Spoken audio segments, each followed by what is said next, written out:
adik-adik, ketemu lagi dengan Kakak Erlin ya. Di sini Kakak akan mengulas tentang sejarah pos, telegraf, dan telepon. Dan khususnya yang Kakak bahas ini adalah pejuang PTT ya. Siapa sih Mas Soeharto itu? Mungkin adik-adik penasaran nih ya. Kakak akan dongeng cerita tentang perjuangan Mas Soeharto ya.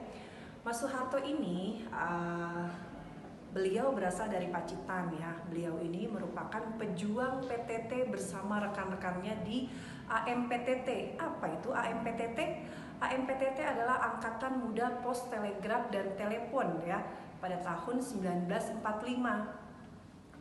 Mas Soeharto pada saat itu beliau mempertahankan gedung pos, telegraf, dan telepon ya dengan rekan-rekannya di AMPTT juga Erdikjar ya. Kemudian karena beliau berhasil merebut gedung PTT ini dari tangan penjajah.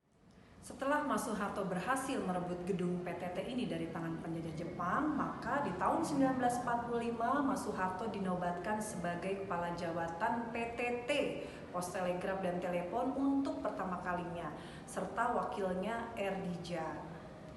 Kemudian di tahun 1948, tepatnya di tanggal 19 Desember, pada saat itu sekutu maupun tentara sekutu maupun Belanda itu masih belum mengakui bahwa bangsa Indonesia pada saat itu telah merdeka, dan di Jogja penyerbuan dari tentara sekutu maupun Belanda itu terjadi sangat besar-besaran, dan saat itu juga Mas Soeharto diserbu rumah dinasnya di Yogyakarta oleh tentara sekutu. Di tahun 1945 Mas Soeharto dinobatkan sebagai kepala jabatan PTT untuk pertama kalinya, dan wakilnya adalah Erdikjar ya, beliau berasal dari Kediri.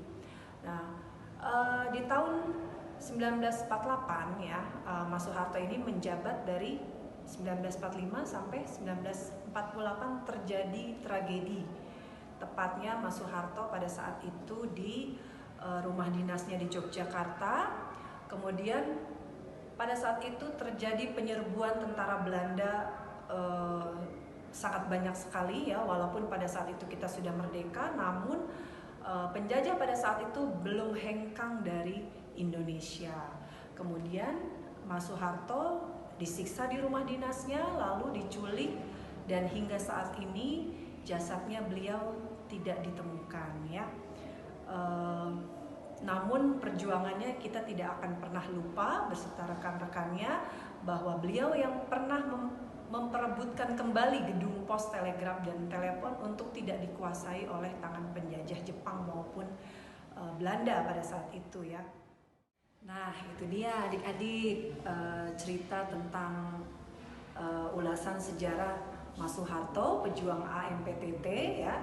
Untuk lebih jelasnya, adik-adik mungkin bisa datang ke Museum Pos Indonesia. Yang penasaran, pengen tahu, di sini ada ruang mini Mas Soeharto ya. Ini kursi yang pernah beliau gunakan di ruangan kerjanya, juga radio, ada lukisan dan perangko Mas Soeharto, juga foto keluarganya ya. Demikian adik-adik. Wassalamualaikum warahmatullahi wabarakatuh. Salam museum di hatiku.